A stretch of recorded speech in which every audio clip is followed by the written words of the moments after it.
শুধু রক্ত দিয়ে সম্পর্ক হয় না, আত্মা দিয়ে হয়।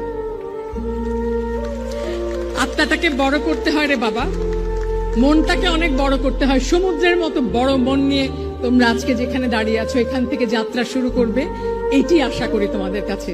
কোনো রকম মন ছোট করবে না, কোনোভাবে একটুও কার্পণ্য করবে না। কেউ ভালো করলে 10 বার বাহবা দেবে, কেউ ভালো করলে ঈর্ষা করো না, ঈর্ষা তোমাকে ছোট করে।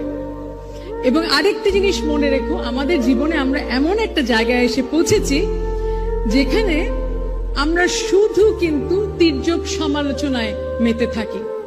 সমালোচনাটাকে গঠনমূলক করো, যেন আজকে দাঁড়িয়ে সমালোচনা যেটা করছো, যাকে সমালোচনা করছো তাকে গিয়ে পর মুহূর্তে জড়িয়ে ধরে বলতে পারবে যে ভাই আমি তোমার ভালো চেয়েছি বলে তোমার জন্য সমালোচনাটা করলাম। কিচ্ছু জানি না কিন্তু